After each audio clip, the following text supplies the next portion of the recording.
Live from Quezon City, Philippines. Your news, current affairs, and public service channel. Magandang buhay Pilipinas, muli sumasayo ang programa ng Goodbye Balita Kalusugan. Doc Asian, Specialist Alien, Mabuhay Pilipinas. Magandang umaga Pilipinas. Muli sumasayo ang programang Goodbye Balita na may pusong mapagkawang gawa sa mundo ng kalusugan, himala at katotohanan, kaligayahan, tiwasayan at kagandahan. Ito ang yung Goodbayan, Doc Ancient Alien Specialist Juno Gaire, mediko, nagbabalita po at nagpapatrol sa ating lahat. Ito ngayon po natin at talakayin ang isa pong napakasidhing tanong ni Mang Roelio. Mang Roelio Manaog ng probinsya po ng Masbate, Mubo. Kung ano raw po ang makasaysayang talagang pumapatay na mas matindi pa sa cancer. Ay ito po yun, Mang Roelio, yung pong hereditary po na tinatawag nating metabolic syndromes. Huwag na po natin italakayin po ng sagaran yan sapagkat hindi po natin maunawaan ang librong to, no? Doon po muna tayo sa basical theoretical scientific study ng ganitong katunungan ninyo, metabolic syndromes. Yan po yung weight natin, no? In a major cause of metabolic syndromes, ano, yung mga fatty cells, especially sa ating pong bituka, abdomen.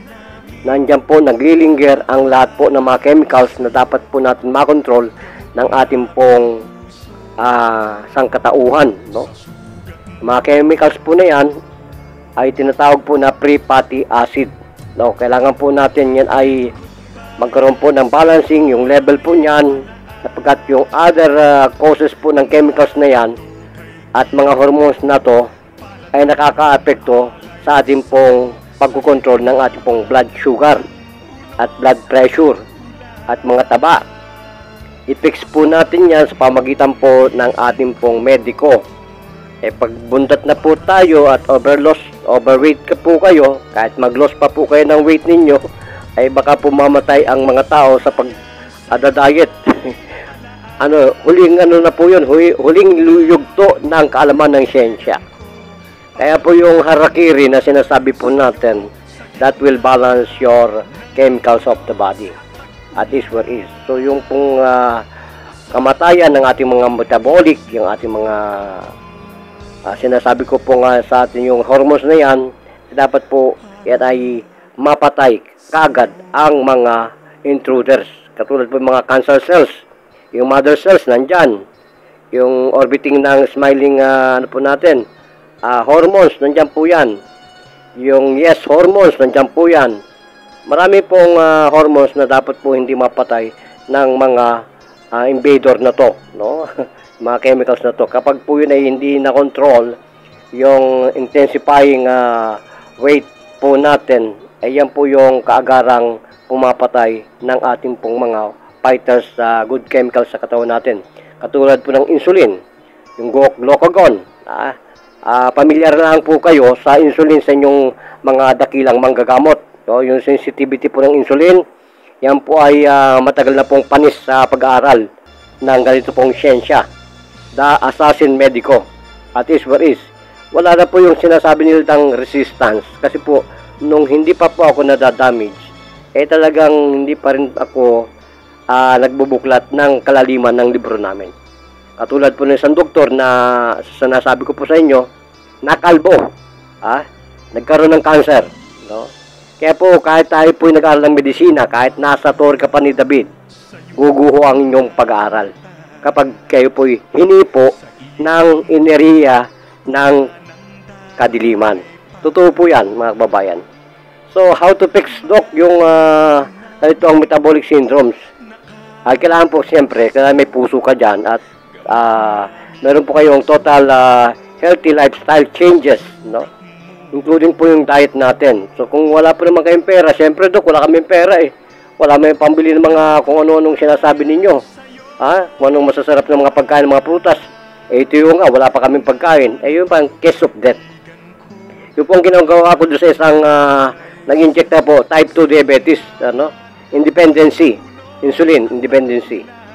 Hirap na po huminga. Kaunti lang lakad, talagang warat na po yung kanyang dibdib. Binigyan ko po ng isang apple eye doon po sa aming chi. At laking gulat po niya na ngayon po, ang dati pong ihi niya, galon-galon. Lumalampos po ng 3 litro. Magdamag yan. Ngayon po, sabi niya, baka po kahit isa, wala nang patak. Ganun po ako, kahusay, magbigay po ng miracle. Sabi nga nung isang MBA po namin na Supremo, kayo mga manggagamot, sarili lang ninyo, hindi nyo magamot. Totoo naman po yan. Nung hindi po ako nadisgrasya at panay pa po ang papugi ko sa mga tropa, syempre, iinom ka ng masarap, kakain ka ng masarap. Syempre, idol din natin si Dr. Bulalo. Bakit ganun? Nadisgrasya ang mata ko. Kanya-kanyang hiyangan. Sabi ko nga sa atin lahat, kanya-kanya pong hiyangan yan. Pag hindi ka hiyang dyan at hindi ka nabigyan ng lesson, ng punishment, hindi mo mababasa yung lahat ng libro, mga kababayan. Kaya po nung nabasa ko na lahat ng libro, talagang nagmalikod ako sa totoong Diyos. No? Dok, ano naman yung talagang causes nito? Itong sinasabi mong metabolic syndrome. Siyempre, yung mga tabatsoy po natin, yung mga hypertriglyceride po natin, yung mga low cholesterol po niyan, kailangan po makontrol natin. Yung high density po ang maganda. So para po hindi mag-resistance ang inyong insulin, kailangan po alam niyo yung reserve energy, yung glycogen. Paano po pag-activate niyan? Siyempre po, ang pag-activate niyan, yung assassin technique lang ang nakakalam yan. At yun po ay talagang patid buhay. So pag nag-bloated na po kayo at pinatigas ng inyong pressurized ng chemical yung iyong tinatawag natin mga internal organ, yung unang-una yung pancreatic po natin, lahat yan, abdo, puso, lahat yan, para ka ng si Idol Rico yan, na panaka paminsan-minsan na laginip para daw na bangungot. Yun po ang yung pancreatic inlet, no? Yan po ang delikado, yung acidity na yan, pag kumalat, sigurado ka, magdidigay ka at mabubloated ka. Para kang gutom, para kang busog. Ganun po yan, mga kababayan. So, yung mga yung yung hyper psychotic po na mga gamot, delikado rin po yan, mga kababayan. Kung kayo ay psychotic at meron kang sapak sa ulo mo at binibigyan ka ng mga ganitong gamot, isa pa rin po yan, nagkakos po yan ng metabolic syndrome, no? Kaya po, babala sa atin lahat itong mga olan sapin, yan, yung olanzapine po at haloperidol ay delikado po kayo. Yan ay mga pang psychopathic po na mga tableta yan. Ingat-ingat po kayo. So wala na po siguro akong nakaligtaan na sabihin po sa inyo. Dok naman, meron pang text po yun. Yung po pinakang serious as chronic complication talaga ng ganito sakit. Sinasabi ko na po sa inyo, type 2 diabetes yan. Yung independency na kayo at saka yung pag kayo po yung salvage patient na sa ospital, yung gaya po ng stroke na konting galaw po ay labas ng dila, cardiovascular disease, stroke, kidney po yan, disease, kasama po yan, at yung mga lupus, kasama po yan, yung non-alcoholic fatty liver disease. Ito paano magagamot yan? Paulit-ulit po sinasabi sa inyo, dapat po magkaroon kayo po ng ritual ng assassin technique, loss of compression of your breathing. Wala na po kayong breathing. Pag po yun ay na-diffuse po yung inyong vital ng number 2, life and death. So magkukulapso yung baga mo and then return for your next appetite of your breathing. So ganun po yun, matindi po yun. Kaya po yan ay ang ginamit sa... Ngayon po, nasaan po ang hirap ng loss compression ng inyong respiratory at puso? Gano'n na po nabago at gumaling? Wala kayong binago eh. Plus, ikaw nga magsalita. Ano pong masasabi niyo sa programa po? Yan po yung mga kumpare ko. So sila ang nagpapatunay na yan po ang kagalingan ng Guardians Method of Medicine. Yes. Salamat po sa inyo. Ilang pong minuto pong gumagaling, Pres? Ilang minuto ka pa rin gumaling? 10 minuto, magaling na kagad. Yan po. Diabetes at saka sa puso na rin po, nahirapan huminga. so maraming salamat at nandito po yung brother ko na pinapatunayan ng pasyente po na siya po ang mismo nagsasabi. Tatay, mga ilang taon na kayo may diabetes? Mga 7 taon na ho. Nasana po yung irritation ng inyong pag-iisip ngayon na parang libat, parang naiinis lagi, parang galit? Gano'n po kaginawa na? Dati ho, lagi akong mainit na ulo. Ano sana po ang init ngayon ng ulo? Hindi nawawala na. Gano'n po ka-presko? Presko na ho. Kapitan po ninyo yung nagpagaling sa inyo. Kapitan po ninyo. Sabihin po ninyo kung gaano kagaling yan. Kapitan po. Gaano po kagaling itong yelo? Gaano po gagaling? Napakahusay ho. Kahit hindi po sinasabi ng ospital. Wala ho akong masabi dito. Kaya kasi po ayaw po nilang gumaling ang pasyente. pera nyo. Tawagan mo ako. 3 minuto round tayo. Pag dinikitan mo ako, lason ka. Pag pumapatay po kami, konting patak lang ng aming tubig, patay ang tatamaan, parang venom ng nung araw po yon, nung ako pa'y assassin. Ngayon po, assassin po ako ng pagmamahal. At alak. Pres, mabuhay tayo. Mabuhay tayo. Okay, mabuhay Guardians. Tatay, anong pangalan po ninyo? Renato Martin ho. Ilan taong gulang? 71. Ilan taon na po kayo may diabetes? 7 taon ho. Ilang pong minuto kayong pinagaling ng Panginoon? 10 Okay. minuto. Kayo po ang anak. Ano po masabi nyo sa radyo po ng Guardians? Maraming salamat po. Ano nagpagaling? Sibuyas. Ano po nagpagaling? Sibuyas po. Sibuyas na may asin, tubig. Okay. Ito po ang kaisang nagpapatrol at naglilingkod bayan po. Kung saan po, kung may mga frontline na mga Guardians, Bro Alex. marami po ang gagaling. Yan po si Bro Alex. Ang lahat po ng Guardians, huwag na po kayo magpaalam sa Supremo ninyo. Patawad, Supremo. Sa panahon po ng pandemic at phenomenon, wala na po ang mga rules of engagement.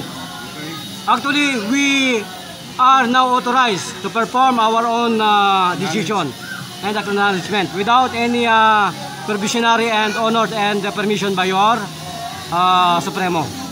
Sorry, I'm breaking the rules. Ito po ang kaisa-isa nagpapatrol at ituligubayo sa inyo lahat. Jun Nagari po. Sayonara. Siguro po naman mga kababayan, magandang araw po muli at magandang buhay sa lahat. Siguro po naman mga kababayan, pasensya na kung wala po akong accent na kuminsan, no po. At yung intonation po natin ay talagang Tagalog na Tagalog. So, kung pamanaka-naka po na maramdaman ninyo at makikita po at masisilayan ninyo sa footage natin kung gano'ng kahirap ang tinatamasa ng mga tao sa public hospital, sa mga public places, ay yan po ay dinurog po ang puso ko kung bakit ako'y lumabas at tumawag ng hamon sa lahat ng mga investigative network sa buong mundo para ang lahat ng mga mahusay at may talinong ganito na may kaparaanan pa na magbigay ng ehemplo, cure at guidance sa lahat po ng pangkalusugang pamamaraan ay lumabas na kayo. Kaya po nung ako'y hinamon ng lahat ng tao sa ganitong pag-aaral, ay nilabas ko yung Kiss of Death, The Samurai, The Harakiri Churi of the Okinawa, Bushido, Ninjutsu, at saka Jinshindu, at saka Yuzhuangdo po yan. Marami po yan, Okinawa. Hello po kay Master Akiro-san. Salamat po sa language, Master. At ito po, at sinasabi ko hanggang ngayon, hindi po ako malapitan ng kahit sino. At yung pong double-bladed niyan, kapag gusto mo talagang subukin ng harakiri, ay kayo po'y matutulog. At bago po kayo tumulog, magdasal kayo ng kahit anong lingwahe ninyo. At nasa kabilat kanan sa ulo ninyo, ang katana. At pag natulog na po kayo, bumangon kayo, saksakin ninyo sarili ninyo. Yan ang katapangan ninyo. At pag nagawa po ninyo yan, manggamot na po kayo.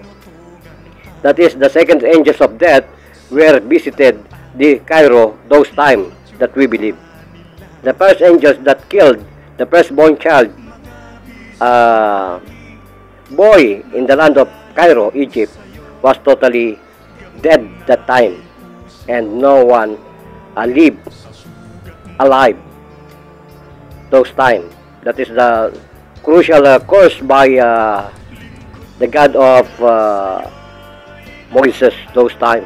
That is the fatality history of this segment of this jury. And nowadays we are still provoking the fight on this witchcrafting mystery, supernatural creation of the black magic, where I do not even believe those time, and yet I believe, because I was totally suffered from my blindness of my right eye, where I do not believe those time. Now I totally conclude, and in my own personal life, I include this with this my honest belief of adoring God from time to time. Look like Buddhas and orphan and Orthodox and Muslim prayer. You know, they are proceeding through the sunlight, sunset.